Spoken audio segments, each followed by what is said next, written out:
turn this down a little.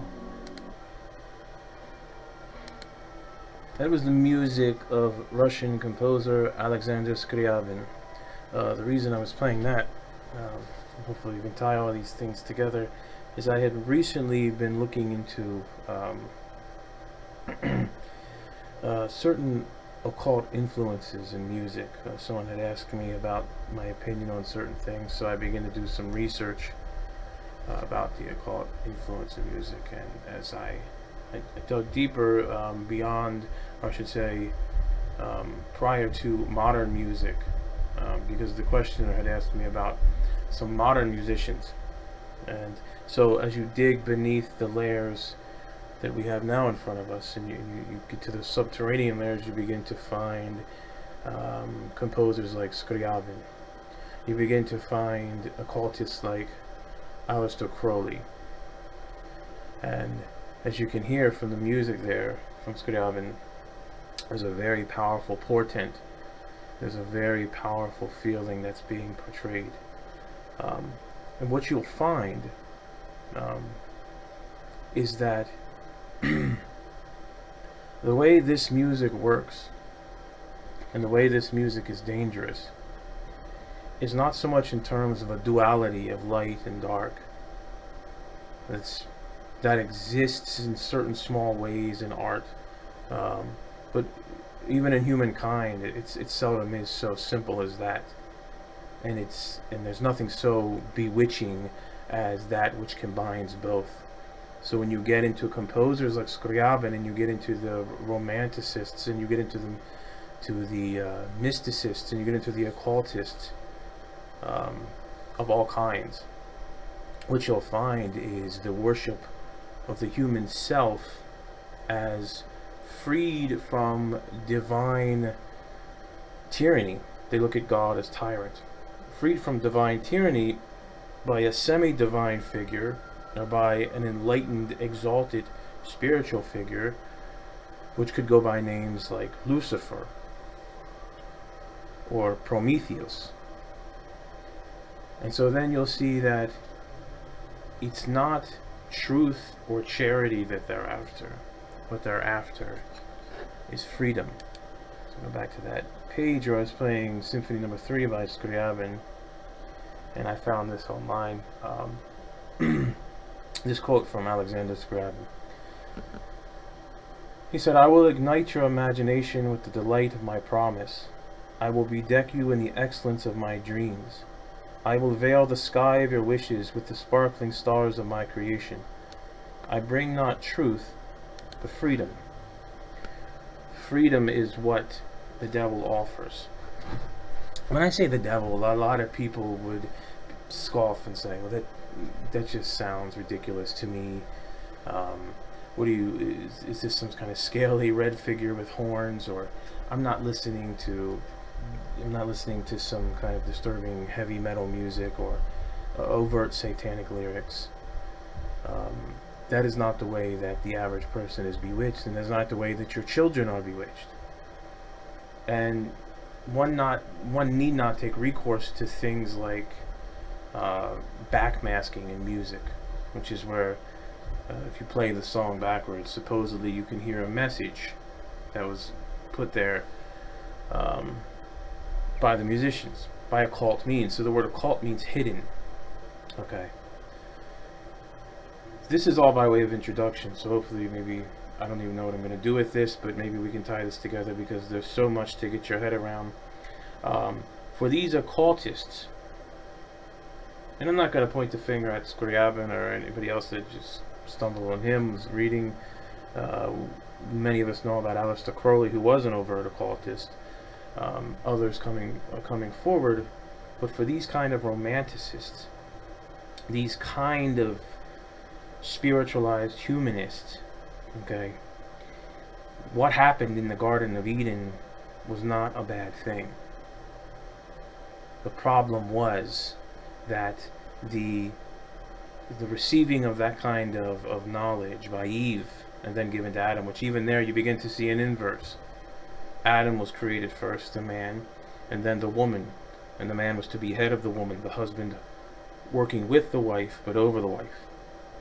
Eve partook first of the fruit of the knowledge of good and evil, and then she gave to Adam, and he became subservient to her. You had an inversion from the beginning, whereas it ought to have been God, and then Adam, and then Eve, and then the beasts. A beast, a demonically influenced beast, a serpent, a satanically possessed serpent.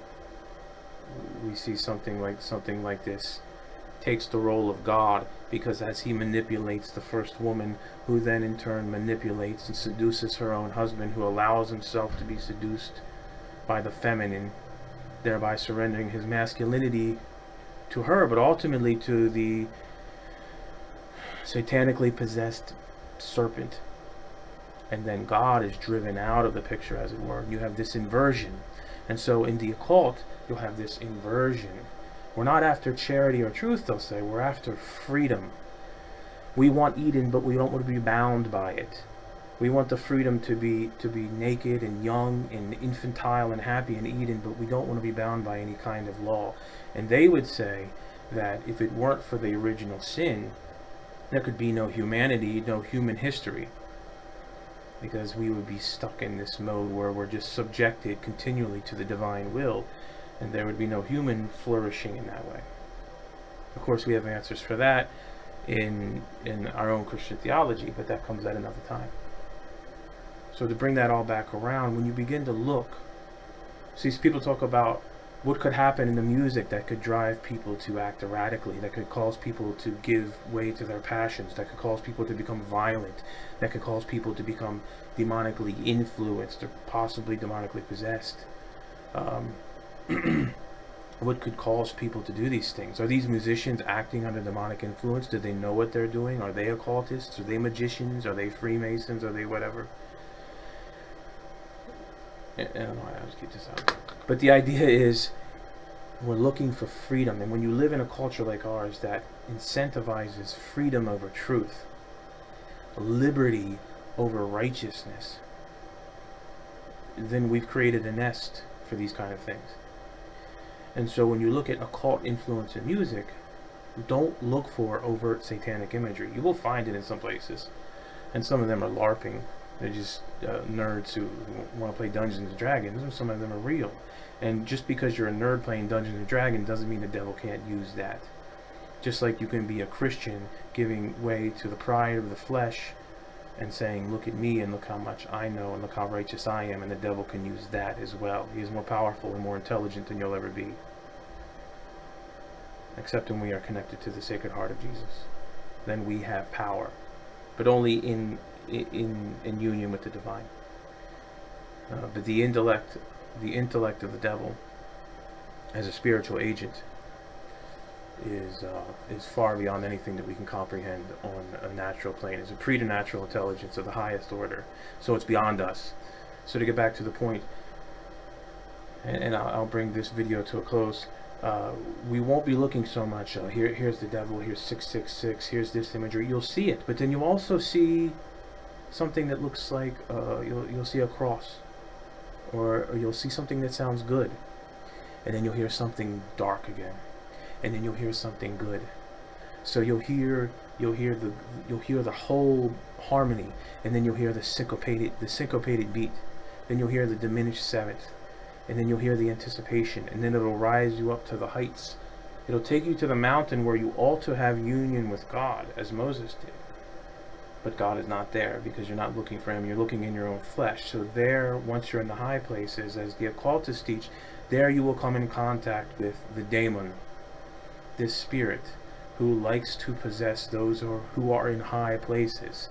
That's why the exalted masters, the ascended masters, the ascended occultists, they'll go up these high mountains in Nepal and the Himalayas, and they'll go up there and meditate, and they'll do occult practices in high places. Even in the Bible talks about doing these sacrifices and doing these kind of things in high places.